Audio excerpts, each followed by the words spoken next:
Salve pessoal da tecnologia, tudo bem? Bom, seja bem-vindo, seja bem-vinda aqui para o nosso episódio de lançamento do ESR On. Essa é uma iniciativa que faz parte da campanha de 20 anos da Escola Superior de Redes.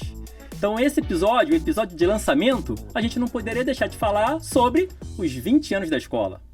E para falar, sobre esse tema tão relevante, a gente trouxe aqui um convidado mais do que especial, que é o nosso diretor, Leandro Guimarães. Tudo bom, Leandro? Tudo ótimo, Luiz. Obrigado aí pelo convite, uma honra, prazer participar do episódio de lançamento, né?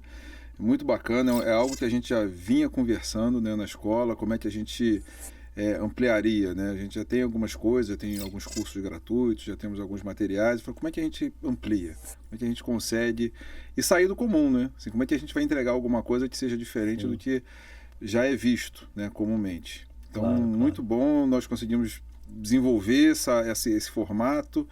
Obrigado também por ser o host aí desses podcasts, é muito legal, muito bacana, assim, a tua história também no mercado, o teu conhecimento, acho que vai engrandecer bastante os nossos podcasts. É isso aí, já estamos com um roadmap aí de convidados bem legais também. E se você quiser dar alguma dica pra gente, quem que você quer ver aqui no SR On, cara, coloca nos comentários, né? E claro, compartilha já com teus colegas de tecnologia também para participar e assistir aqui os episódios, que olha, vai valer a pena, vai por mim, vai valer a pena, né? Mas vamos lá, Leandro. Cara, a gente quer falar um pouquinho sobre essa história da escola, né? Esses 20 anos. E quando a gente fala sobre uma instituição ligada à educação e tecnologia, cara, eu imagino que tenha muitos desafios e que, enfim, 20 anos na tecnologia é uma história longa, né? Bastante. Exatamente. Eu digo assim, que há 20 anos atrás, certamente algumas pessoas que estão assistindo aqui entravam na internet de escada. Tinha que esperar da meia-noite para pagar um pulso só e etc, né? E brigar com a mãe ali, negócio para ligar o telefone, né? Ver o telefone ocupado, né? Então, assim, queria saber de você o seguinte, cara. Como é que é manter uma instituição de ensino profissionalizante, que forma profissionais, né? A escola já formou mais de 60 mil profissionais, que a gente estava avaliando, né? Já tem mais de 1.100 clientes, instituições como clientes da escola. Uhum. Então, como se manter relevante? Como se manter atualizado com as novas tecnologias que vêm surgindo? Sim, a gente... tanto na escola, né? E aí contextualizando um pouco aonde que está a escola, né? A Escola Superior de Redes é uma unidade de serviço de capacitação da RNP, que é a Rede Nacional de Ensino e Pesquisa. A RNP, ela tem como grande desafio, né, conectar todas as instituições de ensino e pesquisa do Brasil conectadas ao governo federal. Além disso, né, a gente entrega uma primeira camada, que é a parte de conectividade, temos uma camada de serviço, né, e, obviamente, suportando todo esse ecossistema de ensino e pesquisa, existe a parte de capacitação. Então, quando a gente volta no tempo e vai lá há 20 anos atrás, a gente vê o lançamento da Escola Superior de Redes muito no objetivo de a RNP está conectando as instituições, mas como é que aquela instituição vai utilizar aquela conectividade? Como é que ela vai potencializar a entrega do pesquisador, do professor, daquela instituição, né, em relação à entrega de valor para elas em relação à conectividade.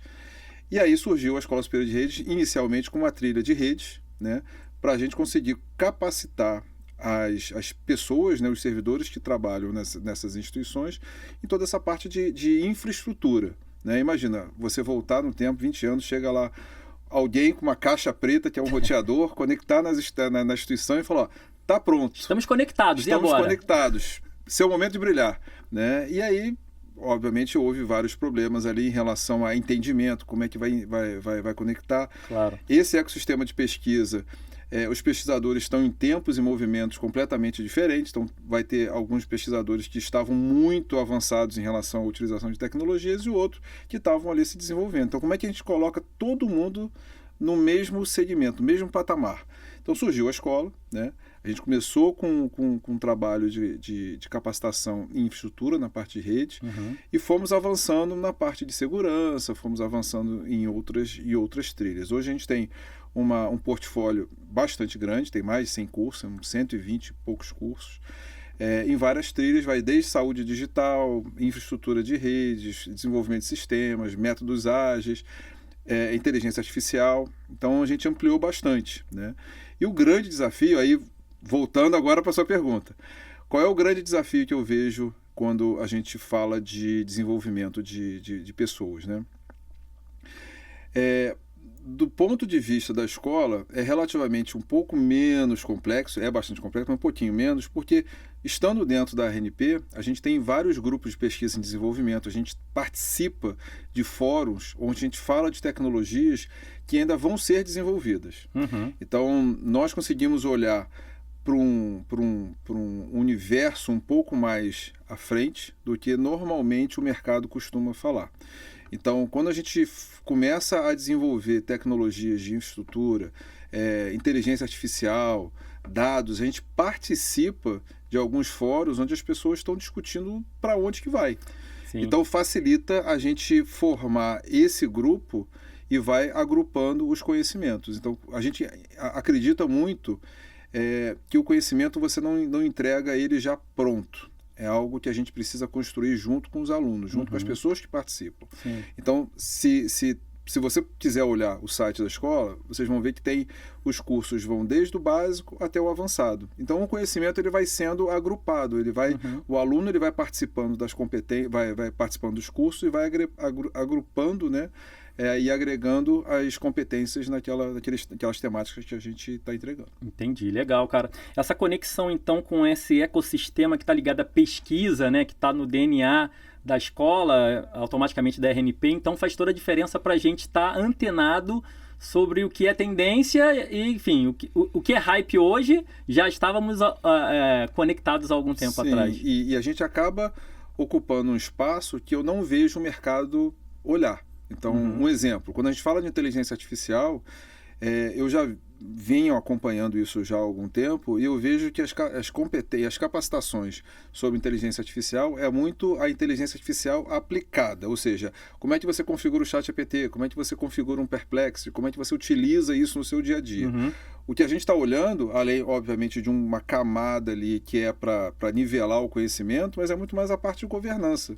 Então, como é que uma organização ligada ao governo ou até a própria empresa privada vai se preparar para utilizar e acoplar a inteligência artificial no seu negócio sem que tenha vazamento de dados, sem que tenha alguma implicação de risco legal. Né? Porque, lembrando, inteligência artificial não sabe o que é LGPD. Então, ela, assim, se você colocar o dado errado, ela vai divulgar. Topar. Exatamente. Não, esse exemplo é incrível, porque realmente eu acho que a escola foi uma das primeiras instituições a ter um curso estruturado de governança. Enquanto estava todo mundo falando sobre como usar sua LLM. Exato. Então a gente, peraí, não, mas daqui a pouco isso vai se tornar um problema. Todo mundo mexendo lá no seu computador, lá no seu cantinho, a gente tem um nome que é o AI Walsh, né? Ou melhor, o AI Shadow, que é aquela pessoa que está lá trabalhando na sua conta sem saber que está vazando dados, que está, enfim, infringindo uma série de questões, às vezes éticas e de segurança também, Sim, né? que muitas empresas observam o uso da inteligência artificial no seu grande potencial, e isso acho que tem uma grande serventia, né? Mas realmente tem que se preocupar, porque qualquer inteligência artificial nada mais é do que uma ferramenta, um alicate, um martelo. Claro. Então, se você utilizar o martelo de maneira errada, você vai se machucar. Legal, boa, exato. E aí, cara, eu queria que você me contasse também o seguinte, né? Como a gente está falando de uma escola, né? DNA de pesquisa, tecnologia, o ensino é uma coisa que está mudando bastante, né? Enfim, a gente está saindo um pouco daquelas salas de aulas mais expositivas, onde tinha um professor que ficava lá no quadro ensinando. A gente tem as metodologias ativas hoje, quando a gente olha para o mundo da pedagogia. A tecnologia mesmo tem aberto novas ferramentas que podem incrementar dentro de sala de aula. E eu acho que a pandemia deu um empurrãozinho também em algumas instituições, né? Como é que foi para a escola se adaptar àqueles poucos anos atrás da pandemia, para que a gente continuasse formando profissionais, continuasse levando o propósito da escola, mesmo no momento crítico daquele? Legal. A pandemia, a gente sabe que foi um divisor de águas para a humanidade, né? Ou seja, quando chegou ali em março, fevereiro de 2020, até um dos diretores da RNP, ele comenta, ele usa uma analogia que é bem interessante, né? Determinado dia, em março, a caneta caiu no chão e só pegaram essa caneta quase um ano depois, né? porque o mundo parou, Sim. né? E aí a gente teve que se adaptar. Para a escola, o processo de adaptação foi muito mais em relação a conteúdo do que plataforma e metodologia. Uhum. Em 2018, a gente fez um trabalho grande na escola para criar uma nova forma de trabalhar, né? Quando a gente chegou ali em 2017, 2016, eu comecei a observar como a escola vinha trabalhando, quais seriam os desafios dela um pouco mais para frente. A gente traçou, né, fizemos ali algumas sessões de design thinking, então, para ver assim, quais são os problemas e como é que a gente poderia resolver esses problemas. Sim. A gente identificou um problema de desenvolvimento de conteúdo, né? Exatamente porque a gente tinha ali uma conexão muito grande com a academia e os temas que a gente desenvolvia eram temas muito inéditos, mas ao mesmo tempo tinham temas que eram comuns. Uhum. Só que tudo estava no mesmo balaio para o desenvolvimento. Então o tempo de desenvolvimento de um curso que era considerado básico e deveria ser de prateleira era quase o mesmo de um curso super avançado, diferente, que não tinha no mercado. Eu falei, olha, esse é um problema, então a gente precisa ajustar isso aqui, onde a gente vai demorar um pouco mais de tempo no desenvolvimento de um curso que vai ser muito mais avançado, e um tempo mais curto, né, para um curso que seja mais básico. Um outro problema era abrangência. A RNP, ela atua, né, de forma nacional. Então, como é que eu faço para entregar o mesmo curso, com a mesma qualidade, com a mesma metodologia, no Rio, por um estado, por uma cidade muito longe? Sim. Complexo, né? E, obviamente, um outro problema que a gente identificou foi o porquê que o Leandro está fazendo aquele curso. E o porquê que o Luiz não está fazendo aquele curso. Já que o Leandro e o Luiz trabalham na mesma coisa. Sim. Beleza, então esses foram os 3 grandes problemas. Aí criamos uma estratégia. Na época a gente batizou como SR 3.0. E a gente resolveu essas três grandes dores com consultoria educacional, com estabelecimento de parcerias e com o EAD. Né? A consultoria educacional, a gente primeiro desenhou uma forma, e aí juntamos o time acadêmico da escola, que tem um conhecimento bastante grande na parte pedagógica, como é que a gente consegue identificar quais são os cursos mais apropriados. A gente desenhou um processo, sem antes observar nenhum tipo de metodologia, de framework, nada. A gente falou, olha, o ideal seria a gente identificar quais seriam as competências, mapear essas competências, ver quais são os cursos que atendem essas competências, o aluno faz aquele curso e depois a gente mede. Pô, legal, do desenho ficou bom, né? E a gente foi buscar. E até que veio um instrutor da escola, o Leandro Pfeiffer, até agradecer ele já, ele falou, Leandro, você já ouviu falar da SFIA? Aí eu falei, SFIA? Não. Dá uma pesquisada que eu acho que vai atender bem. E aí quando eu fui olhar, e não é SFIA, é Sofia, Sim. eu vi que era exatamente o desenho que a gente tinha feito. Eu falei, olha, a Sofia, o processo que eles preconizam lá de mapeamento de habilidades, ele se conecta diretamente, se acopla diretamente no desenho que a gente tinha rascunhado. Eu falei, então vamos, Tem muito fit aí. vamos olhar ali direitinho, Aí nós conversamos com o pessoal da Sofia, que é um framework em inglês, então a gente entrou em contato com o pessoal da Sofia Foundation, explicamos o que a gente queria fazer, a gente falou, olha, conversa com o pessoal que tem um pessoal aí no Brasil que já conhece um pouco, tal. Então a gente acoplou e nós desenhamos o processo. Então essa é a consultoria educacional. A parte do go-to-market, a gente começou a conversar com alguns possíveis parceiros. O primeiro foi a Comptia, né? E aí nós explicamos para eles qual era o problema. Um dos problemas era o que as instituições públicas tinham muita dificuldade de contratar, né, uma capacitação internacional, e a gente resolveria esse problema. A RNP, por ser uma organização social vinculada aos ministérios, tem uma série de processos que facilitam o processo de contratação. Sim. Então, resolveria esse problema. Mas quais cursos? Quais parceiros? Então, a gente começou a selecionar alguns parceiros, a Comptia foi o primeiro, né, que eles entenderam o que a gente precisava, Sim. mudaram algumas coisas do processo deles, e a gente conseguiu desenvolver, que não é simplesmente pegar o conteúdo do parceiro E entregar. Não é plug and play isso. assim. Não é tirar pedido. Então, o que a gente fez como metodologia? Nós pegamos o curso, internalizamos aquele conhecimento. Então, o instrutor que ministra aquele curso da Comptia é um instrutor da escola.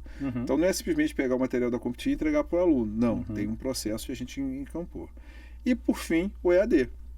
Quando a gente desenhou a metodologia em 2018, a gente modelou a partir dos cursos que nós tínhamos presencialmente. Olha, como é que o aluno vai receber esse conteúdo. A gente não queria gravar o teatro, né? A gente queria fazer cinema. Então é diferente, são linguagens diferentes, Sim. abordagens diferentes. E nós desenvolvemos a metodologia. E rodamos 1, 2 turmas ali em 2018, 2019. Em 2020, quando a gente fechou o planejamento de 2019, a gente tinha um plano de rodar em torno de 10 turmas em EAD e tinha mais umas 100 e poucas planejadas para entregar presencialmente. Quando o mundo acabou, né, deu um grande restart, o grande trabalho que a gente fez ali de fevereiro, março, até o final do primeiro semestre, foi pegar todos os nossos cursos e virar esses cursos para EAD. Porque a metodologia, a plataforma, estava tudo pronto. Então, quando a gente observou que os nossos concorrentes diretos estavam preocupados ainda em como fazer, e muita coisa que eu vi era muita coisa ruim, a gente já estava lá na frente, porque a gente já tinha vislumbrado que, assim, olha, eu preciso resolver um problema. E o problema não era, obviamente, a pandemia. Né? O problema que a gente quis resolver foi como é que eu faço para entregar a mesma qualidade do curso em qualquer lugar do Brasil ou do mundo. E aí a gente desenvolveu metodologia, plataforma e tal. Então o que faltava era só o conteúdo. E o conteúdo a gente teve que ralar bastante ali, né? Teve um foco bastante grande. Então os nossos esforços ali no primeiro semestre de 2020 foi só virar todos os conteúdos que a gente tinha para entregar de forma presencial para a parte online. Legal, cara, muito bom. Mostra a importância dessa sinergia entre as áreas, né? Ou seja, quem está pensando na tecnologia, quem está olhando para a parte pedagógica, porque não é qualquer curso que vai funcionar de qualquer maneira, né? Como você disse, cara, não é pegar um parceiro, dar o material e pronto, tá plugado, tá funcionando. Não, né? Inclusive, eu queria saber de você, cara, assim, o que você acha que faz a diferença e que pode colaborar para...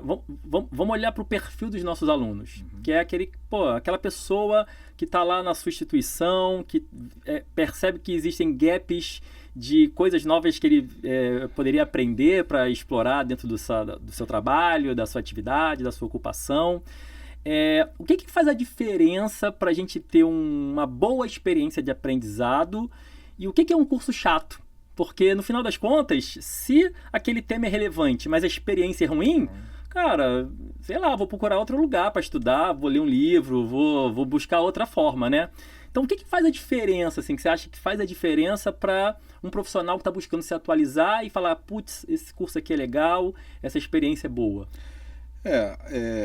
Uma coisa que eu tenho certeza hoje na escola, estamos aí em torno de 30 e poucas pessoas, fora todos os nossos instrutores, os nossos especialistas, é que todo mundo é apaixonado por tecnologia e por educação. Todo mundo. Não tem ninguém que atue na escola que seja minimamente indiferente à qualidade que a gente está entregando. Sim. Então, uma coisa que eu estou na RNP há 16 anos, né, e estou há 10 na escola.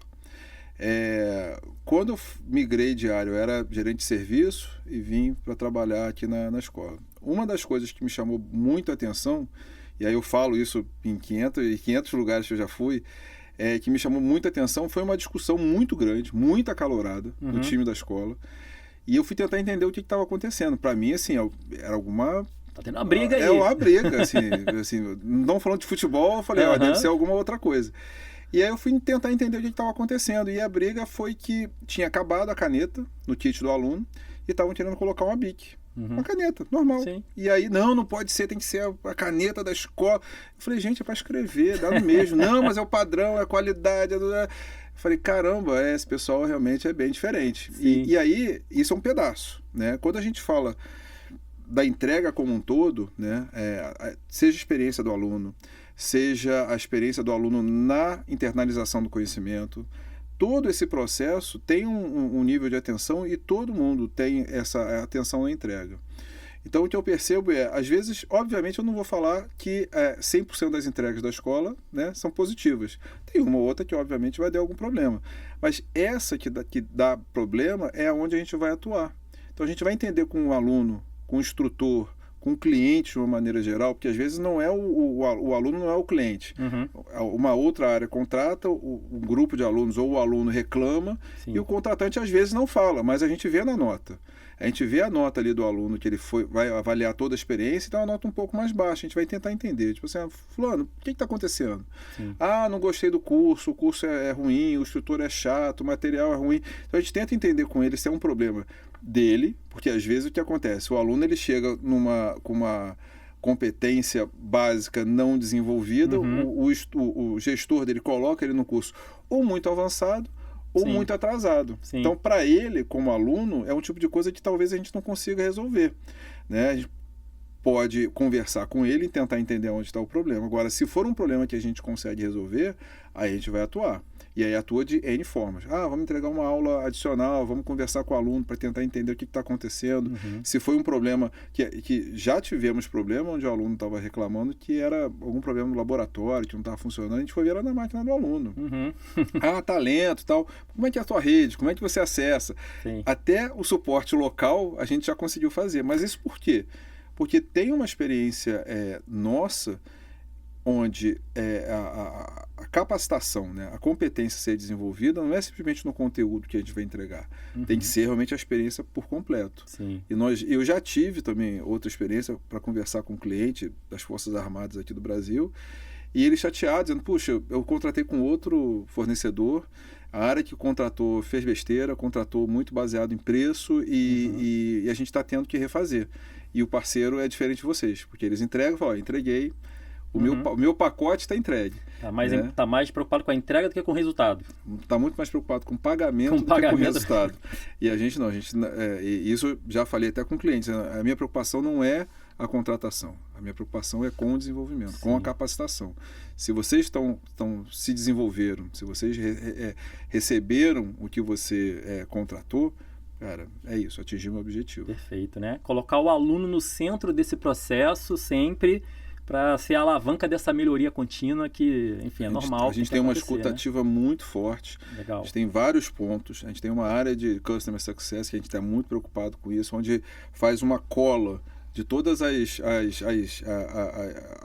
partes, né, do processo que a gente ouve para poder melhorar os processos internos, desenvolver novas coisas. Que às vezes até um curso, ele é muito bem avaliado, mas ele entrega até um pedaço. E a gente está percebendo que os alunos precisam chegar numa outra parte. Sim. Ok, vamos desenvolver essa outra parte então. Isso aí. Entregar o segundo capítulo da história. Isso aí, perfeito. Se você é aluno, então, você está sendo ouvido, hein? Vamos lá. Queria também trazer aqui, Leandro, o seguinte... voltando um pouquinho para o propósito da escola, né? Que, enfim, como você falou, tem um papel nacional, né? Tem um papel em âmbito nacional de, vamos dizer assim, tentar eliminar gaps de aprendizagem de profissionais, né? Eu vejo isso, que a escola tem esse papel também a nível Brasil. Conta pra gente quais são os programas que a escola tem trazido para o mercado como um todo, né? Tem proporcionado para a sociedade. Talvez valha a pena você começar pelo Hackers do Bem, que eu acho que é o programa que teve maior repercussão, está falando de um assunto que é ligado à segurança, que é um assunto cada vez mais relevante no mercado de tecnologia, né? Enfim, a gente tem visto aí a questão da segurança impactar muitas, não só empresas, mas o cidadão como um todo. Então fala um pouquinho desses programas e do impacto que esses programas têm. A gente teve em 2014, né? A gente teve um primeiro programa chamado Cidades Digitais. Foi um programa grande também de capacitação, que era para capacitar funcionários, né, pessoas que iriam atuar nas prefeituras de uma porção de cidade no Brasil, né, onde as cidades foram conectadas. Então, chegava a conectividade na cidade, mas não tinha ninguém. Fez uma cidade pequena, não tinha ninguém com aquela competência desenvolvida para dar o suporte. Então, surgiu esse programa lá em 2014, foi o primeiro, né, que teve um impacto bastante grande de forma nacional. O Hackers ele surgiu ali em 2021, 2022, mais ou menos, primeiro com uma ideia, né? A gente tem um problema que já foi identificado, assim, tem em torno de 300 mil vagas, né? 300 mil vagas de déficit na parte de cibersegurança aqui no Brasil, e tem mais de 1 milhão e pouco no mundo. Então, existe uma demanda crescente, porque conforme a gente vai se conectando, né, o mundo está cada vez mais digital, a superfície de ataque vai aumentando. Né? Então, hoje, a gente tem aí a abertura da caixa de Pandora da IA, então a gente tem vários riscos de segurança em IA. Né? Tem pessoas que vou baixar um prompt, eu vou executar e está tudo certo. Não lê o prompt, ali dentro do prompt já tem um comando. A gente chama de prompt injection, né? Exato, é isso. Então, assim, o mundo está mudando. A cada segundo tem uma ameaça nova. Sim. E a gente tem esse déficit, né, de competência. E aí, lá em 2021, 2022, surgiu essa ideia. Que tal fazer um programa nacional? Qual o tamanho? Qual o investimento? Quem vai pagar a conta? Como é que a gente vai fazer? Como é que vai modelar? Então, a gente veio conversando, veio desenvolvendo, veio planejando esse programa. Até que, nessas conversas, junto com a MCTI, surgiu ali uma conexão, né, e nasceu o Hackers do Bem, onde o objetivo é capacitar a maior quantidade de pessoas possível, que não tem uma necessidade de uma competência já desenvolvida ou em tecnologia ou em cibersegurança. Então, a gente modelou o programa para pegar pessoas que às vezes não tinham uma competência. Nesse mercado. Estão entrando, não conhecem. Sim. E eu vou falar um pouco sobre os outputs desse programa. Sim. Que realmente são apaixonantes.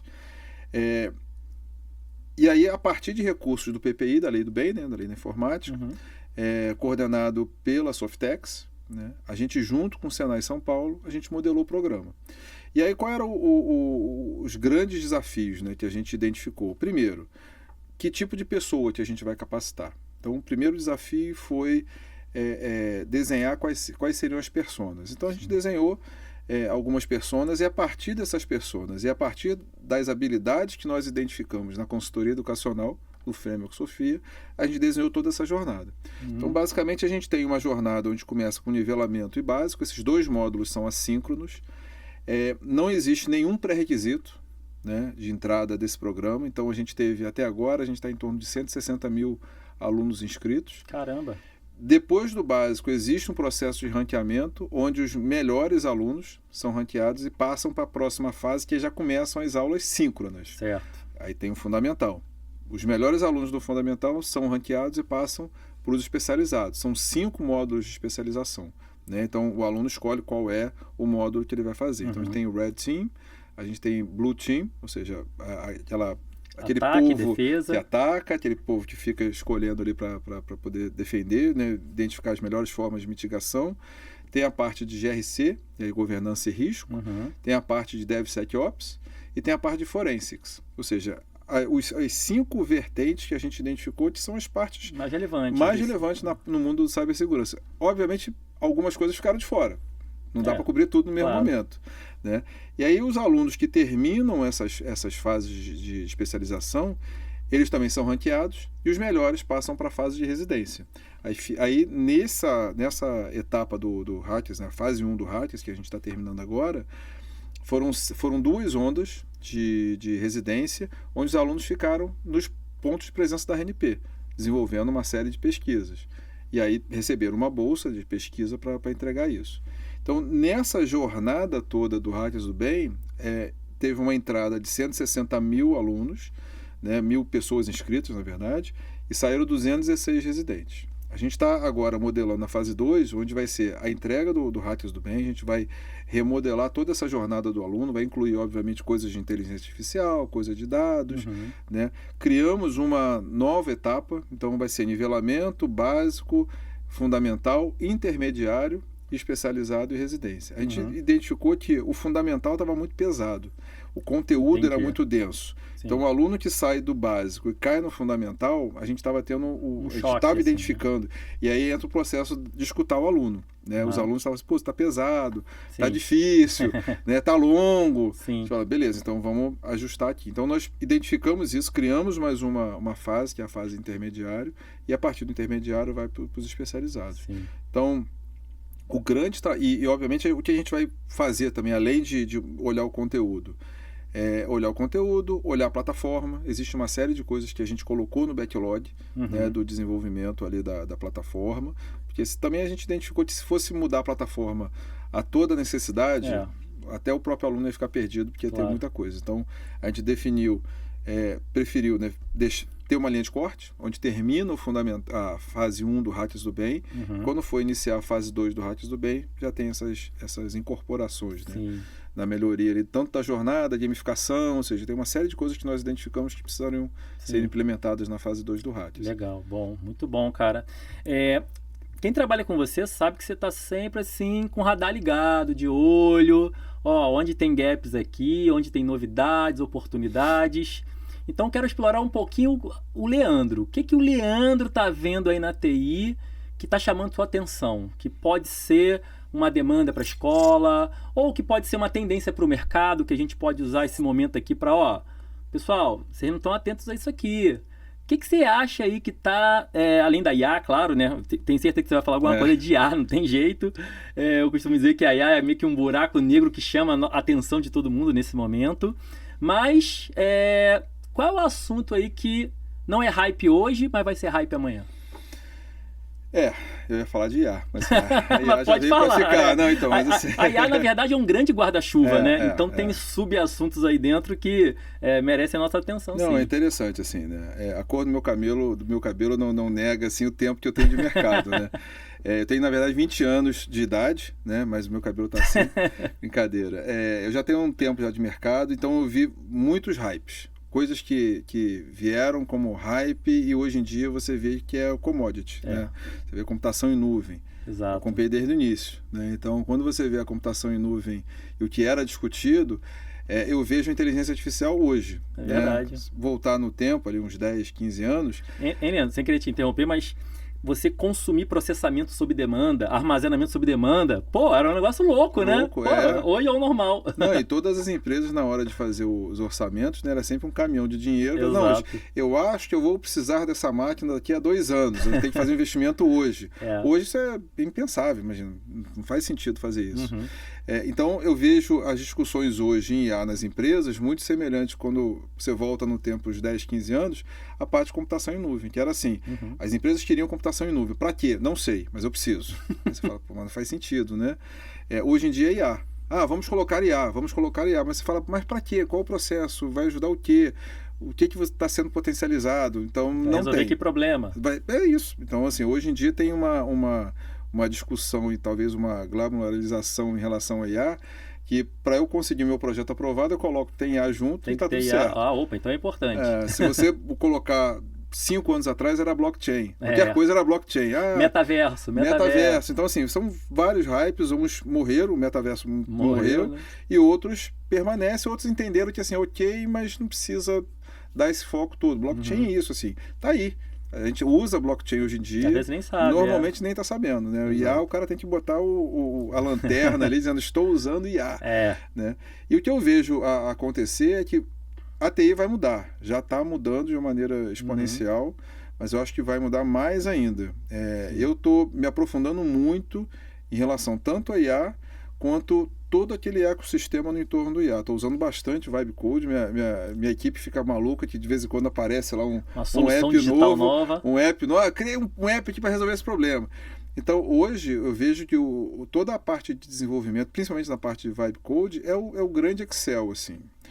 Se a gente voltar 20 anos, né, a equipe da TI tinha que desenvolver as planilhas para as outras áreas utilizarem. Exato. Chega num ponto ali de disseminação do conhecimento que todo mundo sabe usar, minimamente.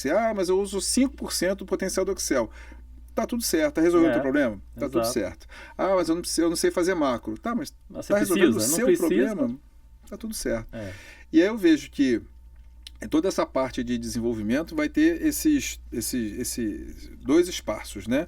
É o espaço daquilo para você resolver um problema seu, um problema da tua área, né, departamental, e tem aquela parte de desenvolvimento mais estrutural, né, muito maior, obviamente, que vai permanecer. As pessoas acham que porque tem o Cloud Code, essas coisas todas, assim, vou desenvolver o CRM do zero e vou usar. Não. É bem assim. Não é bem assim, não. Você vai precisar ainda, vai continuar lá, eu acho que não vai mudar isso, pelo menos nos próximos 20 anos. Posso estar completamente enganado, a gente vai assistir esse podcast daqui a 20 anos e olha, o Leandro estava redondamente enganado. Eu acho que não. Eu acho que tem um pedaço ali que vai ser mudado, né? Ou seja, o cidadão médio, né, que está ali utilizando TI como ferramenta para atingir um objetivo qualquer na organização, esse vai continuar, vai conseguir conectar ali a parte de IA, e tem a galera que vai continuar codificando. Para o futuro, né? O que eu vejo muito forte e que está... e aí, nas conversas que eu tenho dentro da RNP e até no ano passado no próprio fórum, a gente tinha um computador quântico que estava lá. né, no stand da escola. Uhum. Então, as tecnologias que são muito emergentes, que tinham uma distância muito grande, né, para o ser humano normal, o tempo disso entrar no nosso cotidiano está cada vez menor, né? Então, quando a gente fala de computação quântica, criptografia pós-quântica, você vê banco hoje em dia já utilizando. Quando você fala de criptografia pós-quântica, que diabo é isso? Né? E você vê que já tem isso de uma maneira minimamente sendo utilizada, porque algumas áreas, né, você vê banco, você vê a área militar, eles têm que estar muito à frente da tecnologia, claro. Porque, né, o mundo muda de uma maneira muito rápida. Então, na verdade, não é nem muito a tecnologia, é muito mais o entendimento e muito mais como é que eu vou conectar uma tecnologia que eu não sabia que existia até ontem, como é que eu pego isso e conecto. Eu fui em 2024, se eu não me engano, 2024, 2025, eu fui no Congresso de Inteligência Artificial para a Educação, Congresso Internacional que aconteceu em Recife. E uma coisa que me chamou muita atenção, assim, eram muitas tecnologias, eram muita coisa de inteligência artificial para resolver vários problemas na educação. Evasão, como é que o aluno está se comportando, desenvolver conteúdo, desenvolver prova, desenvolver, enfim, jornada do aluno, uma série de coisas. E eles desenvolveram uma enciclopédia. Como assim, isso aqui é o nosso compêndio sobre inteligência artificial na educação. E aí, quando o cara estava apresentando isso, ele falou assim, olha, gente, uma coisa que me chama a atenção, isso foi exatamente no momento ali da abertura da caixinha de Pandora do IA, ou seja, quando o OpenAI liberou o acesso para o mundo, foi tipo 1 mês, 2 meses antes. E aí eles estavam falando assim, olha, a gente terminou esse negócio aqui e isso aqui já está muito desatualizado. A gente não fala de LLM aqui. Então, olha só, o mundo mudou do momento que a gente construiu isso para o momento que a gente lançou, né? E aí aquilo ali me deu um estalo. Eu falei, olha, não é sobre tecnologia, é como é que a gente abraça a tecnologia. Tem coisas que, se está vindo uma onda, se você está tentando segurar a onda, você vai ser levado, não adianta. Tomar um caixote. Como é que melhor eu vou pegar um surfar? jacaré. Como é que eu vou surfar nessa onda? E eu acho que é o mindset, que aí a gente entra num pedaço que é muito mais complexo quando a gente fala de desenvolvimento. É desenvolvimento de soft skills. Sim. Que a gente está falando não é a pessoa se desenvolver em IA, é se desenvolver em pensamento ágil. Como é que eu vou acoplar uma tecnologia, como é que eu vou ser adaptável a mudanças, como é que eu vou internalizar esse tipo de coisa, como é que eu vou olhar para a minha equipe e falar, então, gente, aquilo que a gente fazia até agora morreu, vamos ter que reinventar, vamos ter que virar a chave. Sim. E eu vi isso acontecer ali de camarote na escola, quando a gente virou a chave, quando saiu dos cursos que eram 100% presenciais para um momento que a gente vive hoje, que a gente até está tentando voltar um pouco mais de curso presencial, mas é difícil. As pessoas, pela nossa metodologia, quase todos os nossos cursos são entregues com 2 encontros online, ao vivo, de 2 horas. Isso é uma reunião hoje em dia. Verdade. Então as pessoas colocam na agenda as aulas, né, participam das aulas, então é 1 hora que os professores eles abordam ali o tema que a gente está querendo desenvolver, a outra hora é estudo de caso. Então, além de ser super prático, mão na massa, né, a gente divide aquele bloco de 2 horas em 2 pedacinhos de 1, 2 vezes por semana. Não sente. Exato. Não sente. Eu faço os cursos também na escola, até tanto para avaliar quanto para me desenvolver, claro. E não sinto a hora passar, não sinto eu me desenvolver naqueles conteúdos que a gente está absorvendo. Não, perfeito. Eu faço uma analogia também com o movimento que a gente, não vou dizer passou, porque a gente continua passando, né, a nível corporativo, que é a transformação digital. A gente falava assim, olha, agora toda empresa é uma empresa de tecnologia, não importa se, sei lá, você está falando de uma universidade ou de uma loja de moda, né? A transformação digital vai fazer com que as empresas tenham que, no mínimo, ter um canal digital, né? Vão ter que ter os seus sistemas, um CRM, um ERP para controlar seus processos e tudo mais. Então, toda empresa passa a ser uma empresa digital. Você acha que todo profissional, né, agora com a IA dando essa acessibilidade, você deu o exemplo do Vibe Coding, né? Mas, enfim, a gente tem IA que faz de tudo, né? Que, por exemplo, tem muita gente falando assim, o Excel morreu. Por quê? Porque você hoje tem o Conversation Analytics, você usa a linguagem natural para falar, cruza essas bases, né? Monta um gráfico para mim temporal disso aqui, monta um histograma, só pedindo com linguagem natural, né? Cria um dashboard, né? Cria um dashboard para mim com esses indicadores.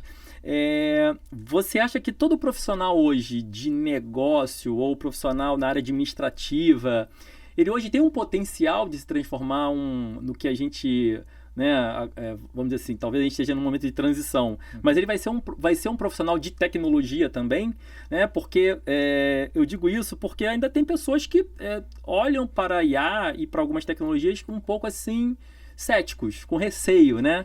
Pô, será que isso aqui vai vingar mesmo? Tem que me aprofundar nisso ou não? É só uma moda? O que você diria para essas pessoas que não necessariamente são de tecnologia, mas que podem estar ainda se perguntando se vale a pena investir, né, conhecimento, se esforçar para adquirir esse conhecimento, né? Só para fazer uma outra analogia rápida, quando eu entrei fui fazer MBA, né? Era na época que muita gente usava aquelas calculadoras HP. P2C. E aí eu ficava, né, eu era, acho que uma das pessoas mais novas da minha sala, e ficava todo mundo assim, pô, tu faz no Excel? Eu chegava lá com o meu Note no Excel. Aí o pessoal falava que eu era Nutella, porque eu fazia no Excel.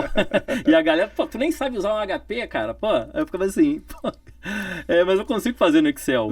E hoje eu vejo um negócio meio parecido com esse, assim, com a galera mais nova fazendo coisas usando IA, e outras pessoas assim, mas fez usando IA, né?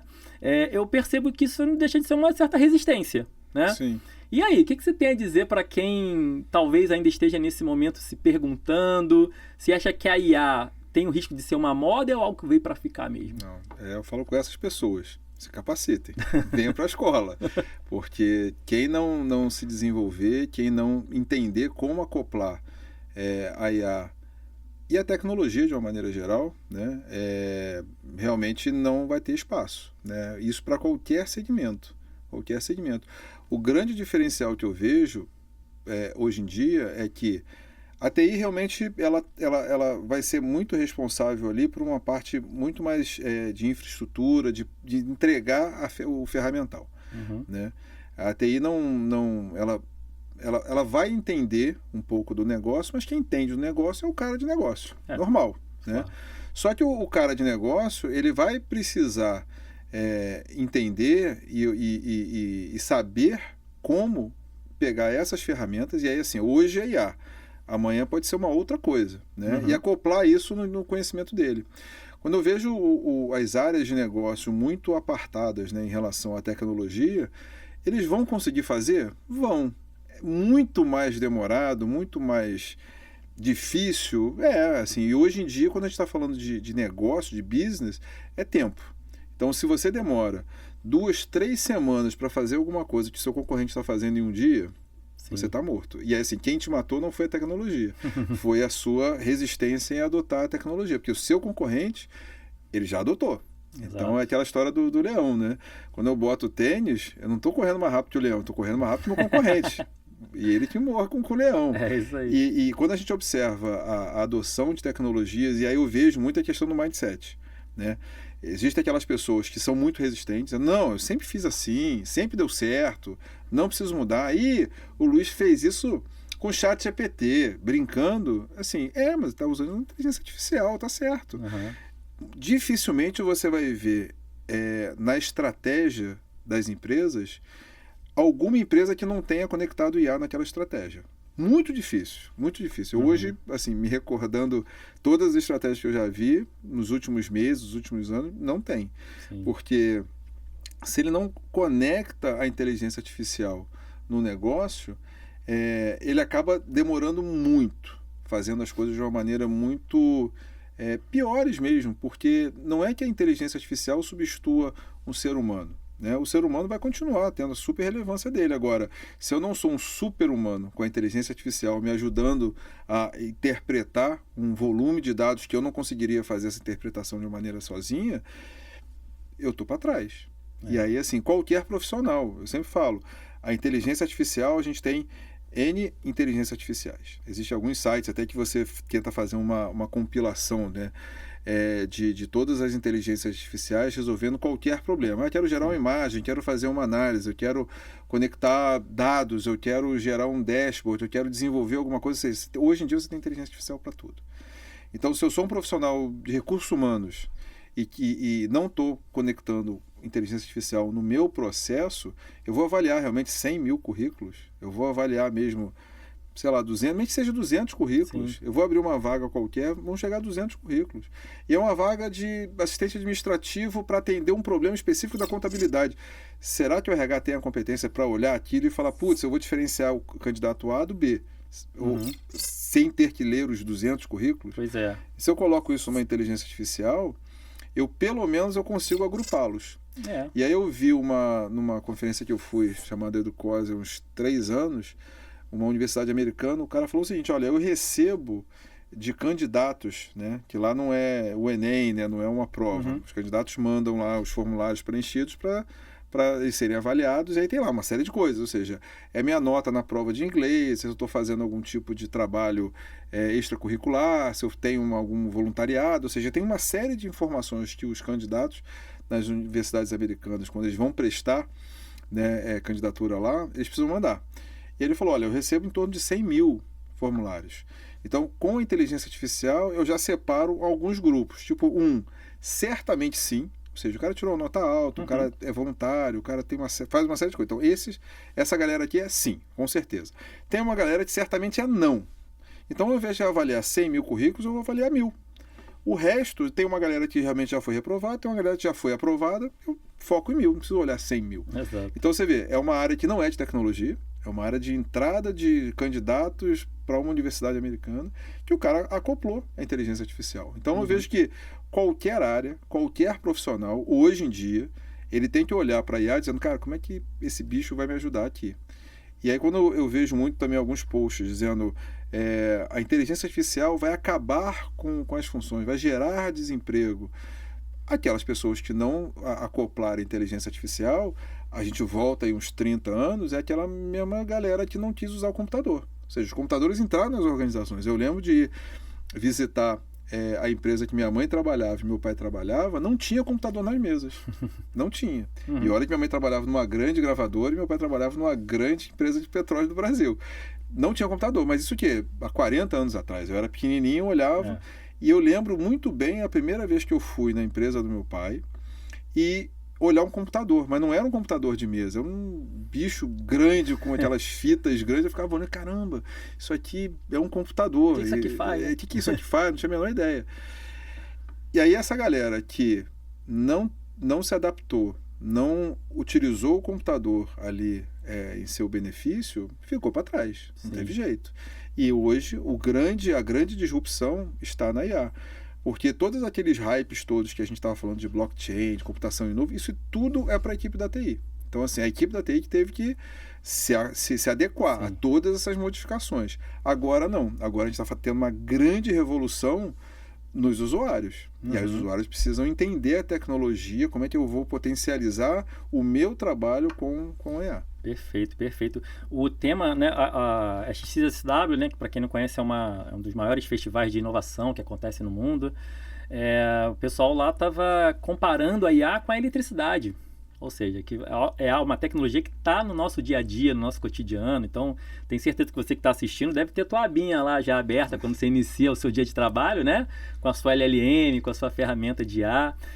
Até nesse evento, a Amy Weber fez uma palestra ontem, e um dos pontos que ela falou de grande disrupção é a IA sendo utilizada para, não gerenciar, mas assim, para ajudar os comportamentos humanos, quase como se fosse uma IA de psicologia. Né? Eu acho que a gente está um pouquinho longe ainda disso, porque eu acho que tem uma visão, né? Uma empatia maior de um psicólogo, por exemplo, para fazer o seu acompanhamento, que eu acho que ainda vai demorar um pouquinho. Eu acho que a gente vai chegar lá, mas eu acho que... E eu acho que é interessante também isso, porque eu acho que esse tempo que a gente vai levar para a IA poder ser substituído ou potencializar um trabalho de um psicólogo, muito mais porque a gente vai ter os dois públicos, né? Ou seja, a galera que conhece muito tecnologia, conhece muito IA, e os psicólogos. Então, como é que eu faço para explicar para um especialista em IA, dizendo, olha, quando o Luiz falar e olhar um pouquinho para baixo, isso quer dizer que ele está tentando resgatar, não sei o que, ele está triste, ele tem uma série de coisas. Eu posso imputar isso, eu posso colocar isso na IA, mas eu não vou ter a competência de observar para ver se a IA está alucinando ou não. E aí que é o grande risco. Então, acho que quando a gente fala de IA aplicada à saúde, eu tenho conversado com alguns amigos, eles falam, não, daqui a 2 anos, daqui a 3 anos, não vai ter mais médico, o médico vai fazer a cirurgia, a IA que vai fazer. Eu falei, ó, o meu não, o meu vai continuar sendo médico, pessoa, porque imagina, chega na hora de fazer uma cirurgia de peito aberto, a IA alucina. Pois é, né? Tira o coração e bota um rim. Não dá. Então, assim, eu acho que ainda tem um trajeto bastante grande em algumas coisas, outras coisas acho que a gente tem um avanço claro, assim, visível, né? E para as outras linhas eu acho que ainda tem um trajeto bastante grande. Eu faço um paralelo com a própria web, cara, né? Eu acho que, olhando para a IA, fazendo uma analogia, a gente está para a web 1.0, né? Que a gente tinha documentos HTML, né? E hoje olha como é que é a internet. Eu acho que com a IA a gente ainda vai ver muitas evoluções nesse sentido. O exemplo que você trouxe da RH também é muito bom para mostrar até para as pessoas que têm um pouco mais de resistência que, olha, hoje a gente não está propondo que a IA substitua um processo de ponta a ponta. Mas tem muita coisa que é óbvia, né? Tipo, talvez a IA não vai selecionar o candidato, mas ela já vai dizer quais são os currículos que não atendem ao requisito da vaga. Pô, olha quanto ganho já não tem com isso. Precisa abrir 10, 15, 20 mil currículos para falar, esse realmente não atende. Olha o ganho, exatamente. Então, assim, a gente tem muitas possibilidades de ganho com coisas que aparentemente parecem simples, mas que trazem muita produtividade. E o usuário, o cliente, né, o cidadão, ele já colocou a régua dele da produtividade lá no alto. Sim. Porque ele já sabe que dá para... Né, às vezes eu estou usando algum tipo de serviço, a pessoa fala, pô, mas não é só fazer isso, não é só pedir para IA? Tudo bem, não é bem assim. Mas quando a tecnologia chega, ela já chega mostrando que, cara... temos que estar mais avançados, ele vai cobrar, vai ter esse nível de exigência com quem está prestando aquele serviço, né? E, enfim, tudo bem. E é interessante porque eu tenho aí, quando você tem filho, né? A sua percepção de mundo, de tempo e de evolução muda completamente. Então, tenho 2. Tem o João, que vai fazer 20 anos esse ano, e tem a Gabi, que vai fazer 16, tem 15. O João já está na faculdade, né? Ciência da computação, mas eu não tive nada a ver com isso. E a Gabi está no ensino médio. E aí, com a incorporação, né, da inteligência artificial no processo de estudo, é interessante que eu vejo o João e a Gabi utilizando de formas, às vezes, um pouco distintas e um pouco semelhantes. Ou seja, os dois gostam muito de utilizar o ChatGPT e tal. Eu já mostrei algumas outras soluções para eles, principalmente para a Gabi. Eu falei, Gabi, para estudar, eu acho que você pode usar o notebook LM porque você consegue fazer isso. Ele fica contido, dificilmente ele vai alucinar, você pode criar os seus notebooks ali, um para cada matéria. Ela, pai, mas aí eu vou só utilizar a inteligência artificial? Eu falei, óbvio que não. Você continua fazendo o seu resumo, você continua estudando, aquilo aí vai potencializar. Eu não estou trocando. E aí ela faz isso, então é bacana. O João, na parte de ciência e computação, ele começa a programar e começa a testar utilizando a inteligência artificial, começa a fazer as pesquisas. Além disso, ele ainda gosta de tocar músico. Então, as pesquisas ele começa a fazer utilizando a inteligência artificial. Então, isso já incorpora, ou seja, é algo natural. É aquilo que quando você fala com uma pessoa que é lá de 70, tipo eu, ele vai falar assim, eu vou me conectar à internet. Quando você fala para esse pessoal que é mais novo, eles não vão se conectar à internet, eles vão acessar a internet. Não, eles falam assim, se acabou a bateria do celular, fala, pô, tô offline. Tô offline. Não é o celular ou o smartphone que tá offline, eu estou offline. Não, e é interessante, porque a gente tinha que se conectar, ou seja, eu tenho que ligar o modem, conectar um provedor para poder acessar a internet. Eles não, eles já acessam a internet, já vão consumir o conteúdo. Imagina quando a gente tiver os nativos da IA. Pô, aí a IA vai estar incorporada mesmo. Aí vai estar. Leandro, cara, queria agradecer muito a sua participação aqui. Acho que foi um episódio muito rico, muito legal, para a gente entender um pouco mais sobre a cabeça de quem está aqui à frente da escola e que tem feito um trabalho muito legal, cara, assim, não só nos cursos, mas nos programas que estão ligados, de fato, ao propósito da escola, né, para o ecossistema de TI do Brasil. Então, cara, muito obrigado mesmo pela sua presença. Você quer deixar algum recado, algum ponto de atenção aí para quem vai estar assistindo esse episódio? Quero, claro. Eu vou falar para você, se conecta às redes sociais da escola, olha o podcast, acompanha, sempre vai ter novidade. Entre em contato com a gente, tem todos os canais de comunicação. A gente efetivamente escuta e responde a todas as mensagens, a gente está super atento. A gente entende que o nosso processo de desenvolvimento, seja de novos conteúdos, seja melhorar a jornada, seja tudo. A gente está sempre super atento. A RNP como um todo, ela tem um objetivo social, obviamente no nome, né? É uma organização social sem fins lucrativos, né? De interesse público. Está na missão da RNP, está na missão da escola desenvolver o Brasil. Então a gente tem o interesse tanto institucional e quanto, obviamente, pessoal, né? A gente é apaixonado pelo que a gente faz, a gente quer sempre desenvolver e entregar ao Brasil o melhor do que a gente encontrou. É isso aí, falou tudo, gente. Esse foi só o primeiro episódio, hein, pessoal? Só o primeiro episódio, então, de novo, coloca aqui nos comentários o que você achou do episódio, sugere temas pra gente, outros convidados, porque, enfim, né, como o Leandro falou, a gente está aqui super atento e aberto para as opiniões e sugestões de vocês, tá bom? Pessoal, muito obrigado, valeu mesmo, um grande abraço e valeu, gente. Tchau, tchau. Tchau.